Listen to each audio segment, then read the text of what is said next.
Selamat pagi, Assalamualaikum warahmatullahi wabarakatuh. Selamat pagi untuk anak-anak dan salam sejahtera untuk kita semua. Pada pagi hari ini, Bapak akan menyampaikan materi dalam bimbingan konseling di masa pandemi ini. Jadi, materi kali ini akan saya sampaikan melalui video pembelajaran. Jadi saya harap anak-anak bisa menyimak dengan baik apa yang nanti akan Bapak sampaikan dan bagaimana nanti anak-anak bisa menerima apa yang Bapak sampaikan. Nah, tentunya pada masa pandemi seperti ini pembelajaran dilakukan 90%-nya itu pembelajaran melalui daring atau pembelajaran online yang melalui classroom, PowerPoint, video maupun dari video-video yang diambil di YouTube. Nah, tentunya dalam pembelajaran lewat daring ini kita merasa jenuh atau bosan belajar dalam metode daring karena kita tidak bisa bertemu dengan teman-teman, tidak bertemu dengan Bapak Ibu guru secara langsung ya. Jadi seperti yang sudah saya sampaikan kemarin, materi yang sudah saya share kemarin ini akan Bapak kupas tentang bagaimana cara mengatasi kejenuhan dalam belajar.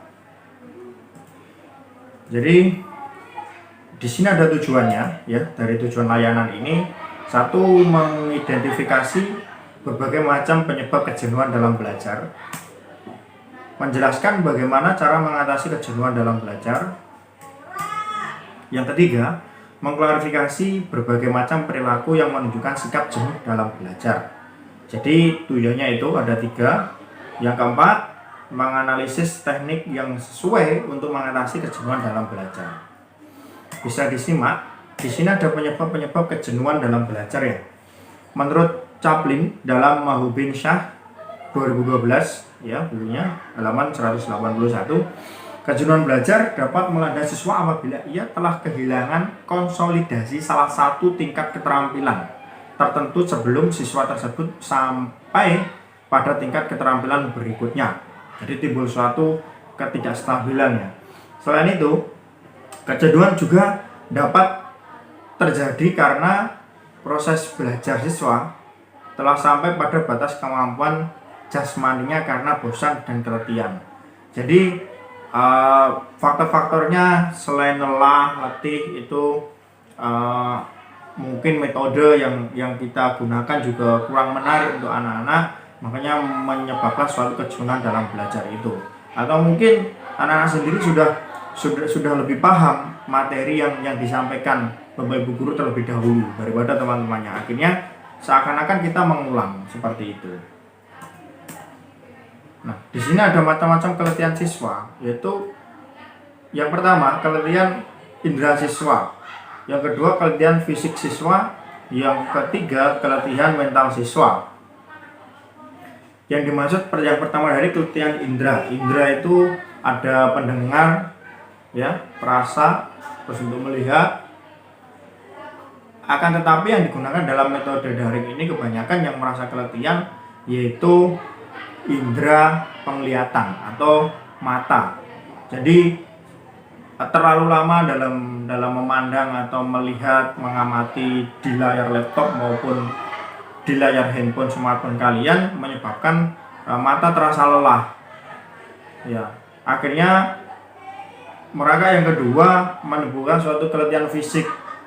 Tugas banyak, tidak selesai-selesai, besok ada lagi, baru selesai ketambahan lagi. Yang ketiga keletihan mental, beban ya, terlalu banyak tugasnya, akhirnya bebannya banyak. Atau mungkin anak-anak sering menumpuk tugas, akhirnya ketika disuruh mengumpulkan meropel tugas-tugas yang sebelumnya, akhirnya down mentalnya, sehingga itu juga menyebabkan nanti anak-anak merasa bosan dalam belajar. Nah, di sini ada faktor penyebab keletihan mental pada siswa. Yang pertama karena kecemasan siswa terhadap dampak negatif yang ditimbulkan oleh keletihan itu sendiri. Ya, jadi merasa was-was. Kalian merasa was-was akan apa yang akan terjadi sebelum dilakukan. Terus merasa selalu memiliki pikiran negatif bahwa nanti kalau saya itu capek saya akan sakit atau apa seperti itu. Padahal dengan istirahat yang cukup itu bisa mengobati keletihan itu sendiri ya. Yang kedua, karena kecemasan siswa terhadap standar keberhasilan bidang studi tertentu yang dianggap terlalu tinggi, terutama ketika siswa merasa bosan mempelajari bidang-bidang studi tadi. Di sini maksudnya ya, kalian memiliki suatu kecemasan terhadap suatu standar atau batasan minimal yang ditentukan oleh guru mapel, sehingga merasa was-was, nanti saya bisa nggak mendapatkan nilai sekian, bisa nggak saya mendapatkan prestasi seperti itu. Kemudian karena siswa berada di tengah-tengah situasi kompetitif yang ketat, ya, kompetensi, dan menuntut untuk lebih banyak kerja intelek yang berat, ya, ini mengarah kepada tuntutan seperti itu. Jadi ketika semakin orang itu dituntut, maka orang itu akan mentalnya semakin tertekan, akan cepat merasa lelah. Kemudian karena siswa mempercayai konsep kinerja akademik yang optimum, sedangkan dia sendiri menilai belajarnya sendiri hanya berdasarkan ketentuan yang dia bikin sendiri. Jadi ketentuan yang ada yang sudah ditentukan Bapak Ibu guru, kemudian kalian sendiri merubah pola itu maksudnya. Di sini dijelaskan cara untuk mengatasi kejenuhan dalam belajar. Yang pertama, melakukan istirahat dan berkomunikasi. Saya ulangi, melakukan istirahat dan mengkonsumsi makanan dan minuman yang bergizi dengan takaran yang cukup. Jadi apa yang kalian makan, apa yang kalian konsumsi, itu akan mempengaruhi kinerja kita. Contoh, ketika kita pagi hari, sebelum daring kita sarapan banyak yang mengandung minyak, contoh nasi goreng. Itu pun juga nanti akan menyebabkan kita ngantuk. Ya, karena apa? Protein dan karbohidratnya itu nggak seimbang. Seharusnya ketika pagi hari itu kita makan kayak banyak mengandung protein dari nabati maupun hewani, konsumsi susu seperti itu ya, buah-buahan, melakukan istirahat yang cukup. Kebanyakan siswa ketika sudah selesai daring itu bukan istirahat melainkan bermain, entah bermain game, layang-layang, atau naik sepeda motor keliling-keliling kota. Itu yang terjadi. Nanti ketika malam mau mengerjakan tugas sudah merasa capek. Itu yang perlu dihindari. Kemudian pengubahan atau penjadwalan kembali jam-jam dari hari belajar yang dianggap lebih memungkinkan siswa lebih belajar dengan giat. Jadi ketika sudah ada jadwal, kemudian kalian sudah tahu bagaimana Bapak Ibu gurunya ketika memberikan suatu proses pembelajaran, setidaknya kalian tahulah jamnya saya belajar itu kapan. Itu diatur.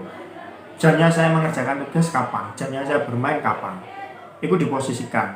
Kalau itu bisa mengatur itu, saya anggap semua akan terkonsep dengan baik. Yang ketiga, itu pengubahan atau penataan kembali lingkungan belajar siswa meliputi pengubahan posisi meja tulis, lemari, rak buku, dan alat-alat perlengkapan belajar sampai memungkinkan siswa merasa berada di tempat yang lebih menyenangkan untuk belajar. Jadi, lingkungan yang baru di sekitar kalian itu pun mempengaruhi keadaan diri kita.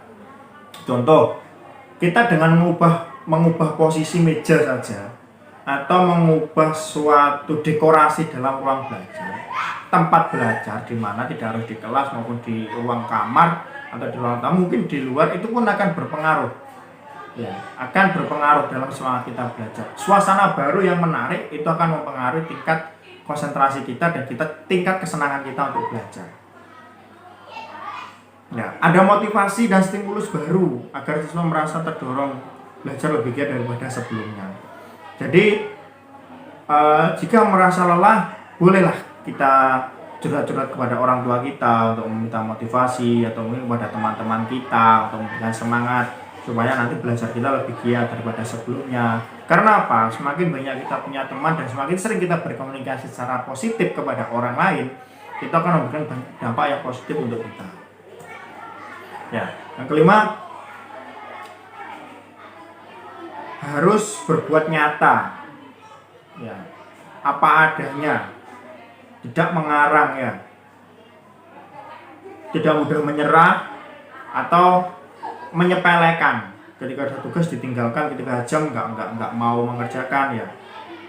Terus atau mungkin sudah merasa tidak bisa, kalian diam atau menyerah, itu jangan.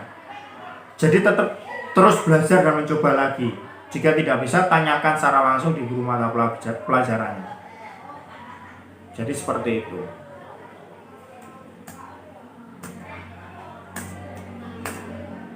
Jadi ada juga untuk evaluasi dirinya. Apakah kita ketika belajar ini mengalami kejenuhan, ya? Terus apa yang menyebabkan kejenuhan? Bagaimana kita mengatasinya? Mungkin kalian sering merasakan seperti itu, jenuh. Apa yang menyebabkan jenuh? Itu mungkin kalian bisa catat. Saya jenuh karena ini. Terus ketika tiba-tiba kamu melakukan apa, senang dan semangat belajar lagi. Ketika saya jenuh seperti ini, saya melakukan ini untuk membuat diri saya senang dan semangat lagi. Itu bisa kalian catat dan nanti bisa digunakan ketika kalian terulang lagi kejenuhannya. Terus bagaimana cara mengatasinya, ya. Jadi anak-anak, itu gambaran bagaimana secara singkatnya kita mengatasi kejenuhan belajar di masa pandemi ini. Jadi saya harap anak-anak bisa mempraktekkan, ya, setidaknya dengan beberapa metode tadi, ya, mengoreksi kenapa kita jenuh, terus apa yang bisa membuat kita bahagia, dan bagaimana suatu kegiatan yang bisa membuat kita semangat itu dicari, karena setiap orang itu pasti berbeda cara kesenangannya, dan bagaimana setiap orang pun juga tidak sama ketika dia mencari bagaimana saya bisa semangat lagi dalam menjalani suatu proses pembelajaran yang baru. Ya, saya rasa itu untuk kali ini. Terima kasih untuk anak-anak, semoga sukses di masa pembelajaran seperti ini, dan jangan lupa selalu giat dalam belajar. Terima kasih. Assalamualaikum warahmatullahi wabarakatuh.